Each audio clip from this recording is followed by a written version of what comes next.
How's it going, friends? Today I want to talk to you a bit more about avatars. Now, avatars in the Facebook marketing sense is different segments of your audience that may buy for different reasons or different motivators. As a perfect example, with one of our e-commerce stores that sells pet products, one of the products is a pet playpen, which is a foldable playpen that dogs go into to keep them safe, so they're not running around doing zoomies around the house, and a number of different functions. And so an example of two different avatars is obviously the general dog owner might be able to use this with smaller breeds.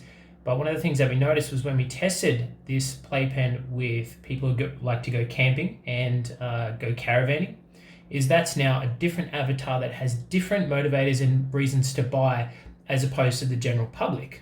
So that's a good example of two different avatars. And I want to help you try and deconstruct and unpack some of your avatars that might be hidden within your business as opposed to just advertising your services or product to the general public. So a good place to start is trying to identify what these avatars look like.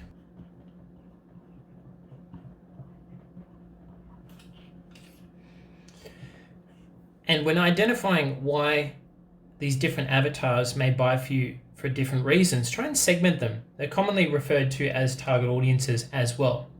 So let's take a fencing business owner here for a second. So now we're talking more so lead gen.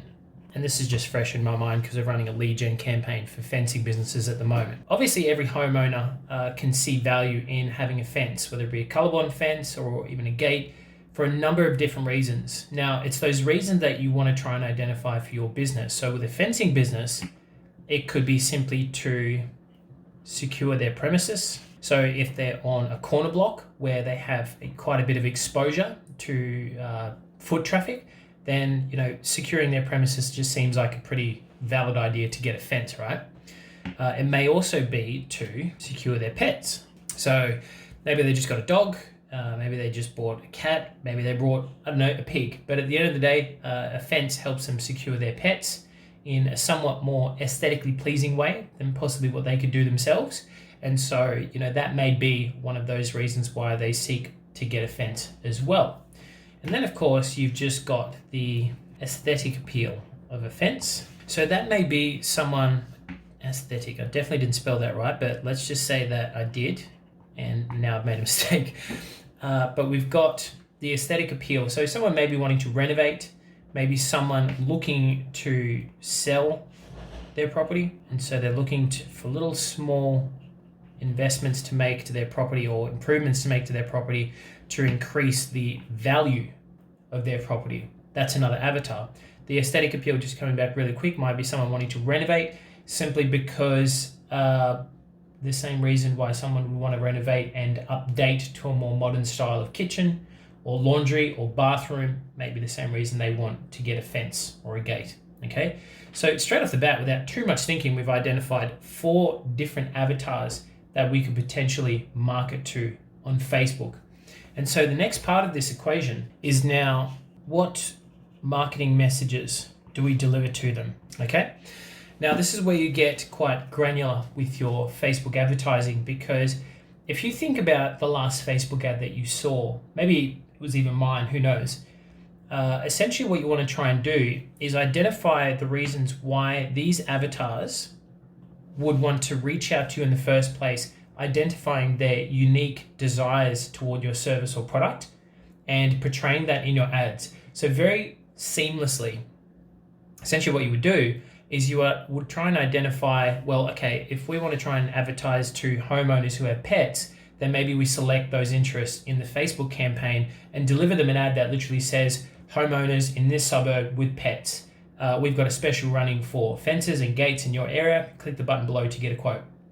Similarly, with the appeal avatar, we might go, are you looking for a fresh, modern update of your front yard or your, what's it called, frontage, I think it is, the first impression of a home. I could be wrong there.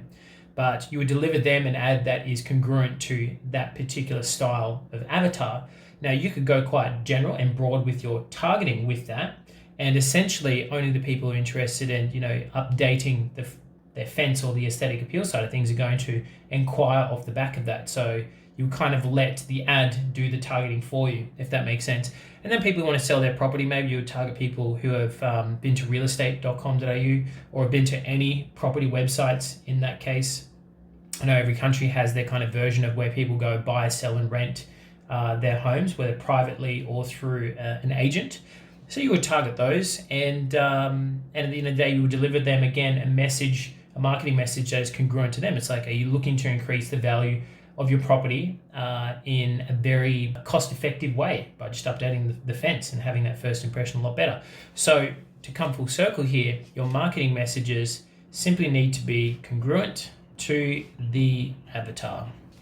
And it's as simple as that. But when it comes to developing a strategy and actually how to put this in play with a Facebook ad, that's where obviously we can help you along with a couple of our different services and products. So feel free to reach out if you want to have a chat about some of those. But look, I hope that helps you for today. If there's anything I can share with you that I know to be true over the past 12 months with regards to Facebook advertising, it's that this is becoming more and more important. It's no longer about the tips and tactics, the hacks, if you want, the kind of little jiggle to bid strategies and all that kind of stuff. I think that's quite high level. You kind of have to have a campaign that's working extremely well to start to go down to that granular level.